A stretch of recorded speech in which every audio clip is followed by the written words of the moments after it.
এটা হচ্ছে কি আমার 10 দিনকের ফার্মি মুরগি। এর আগের ভিডিওতে আমি আপনাদেরকে দেখাইছিলাম। তো দেখানোর পরে যে পরিমাণ কমেন্টগুলো আসতেছিল সেটা হলো, ভাই আপনার ফার্মি মুরগির অবস্থা ভালো না, ফার্মি মুরগি ঠান্ডা লেগেছে বা যাই হোক অনেক কমেন্ট কি আসছিল।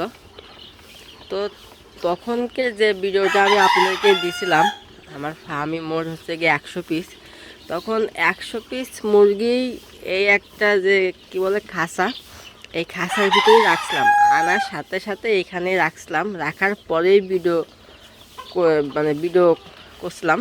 তো তখন ওদেরকে খাবার পানি বা ওদের কিছু মেডিসিন প্লাস খাবার এগুলো কিছুই দেওয়া হয় নাই, এবং ওদের শীটও চেঞ্জ করা হয় নাই। এখন আমি 2টা শীট করেছি, নিচে 25টা, নিচে 50টা, উপরে 50টা, এই মোট হচ্ছে গিয়ে 100 পিস। তো আমি মুরগিটা যেখান থেকে আনছি সেখান থেকে আমার বাড়ি প্রায় 15-20 কিলোর মতো, 20 কিলোর বেশি হবে। তো এতটা পর্যাপ্ত পরিমাণ গরম ছিল যা বলার বাইরে। 100টা মুরগি আপনার 4টা খাসিতে দিলে তাহলে ভালোভাবে আসতো। তো তিনি 3টা খাসিতে দিছিল, যেহেতু আমি তার ফার্ম পর্যন্ত যাই নাই, ফার্মের আগের থেকে রিসিভ করেছি, সেজন্য আর কি এই ভুলটা হয়েছে। তো আমি আনার সাথে সাথে আর কি ওই সেনকের ভিডিওটা করা। তো এই ভিডিওতে অনেকেই বলছেন, ভাই মুরগির অবস্থা ভালো না, বা আপনি তো মুরগি কি বোরিং করতেই পারেন না, আপনি আবার কি ভিডিও দেন। আসলে ভাই আমি মুরগি পালন অভিজ্ঞতা খুবই কম, কিন্তু কম অবস্থায় যতটুকু জানি আলহামদুলিল্লাহ আমি বাচ্চা মেনটেন করতে পারি। তো এখন দেখতে পাচ্ছেন আমার ফার্মি মুরগির বাচ্চারা কতটা সুস্থ, এবং প্রত্যেকটা মুরগি খাবার খাচ্ছে।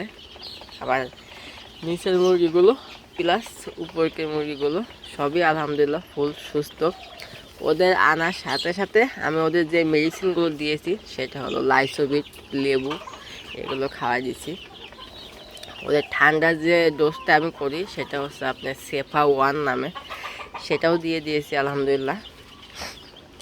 তো এখন হচ্ছে গিয়ে সকাল টাইম, এখন ওরা খাওয়া দাওয়া করতেছে।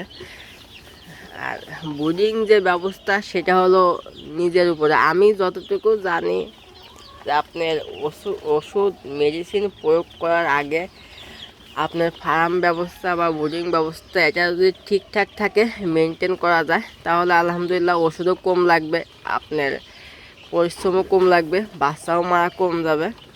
এটা আমি যতটুকু সম্ভব, আমি যেহেতু আজ প্রায় 1.5 বছরের বেশি হবে আমি একজন খামারি, এখনও অতটা ভালো খামারি হতে পারিনি, পারদর্শী। তবে আলহামদুলিল্লাহ এই 1.5 বছরে যতটুকু শিখেছি, 1.5 বছর বেশি হবে, যতটুকু শিখছি আমি ব্রিডিং করতে পারি আল্লাহর রহমতে। আমার কাছে একটা বাচ্চা মারা যায় না, আবার বাচ্চাদের মারা যায় না সেটা বললেও ভুল হবে, বাচ্চা মারা যায় কিন্তু অতটা না।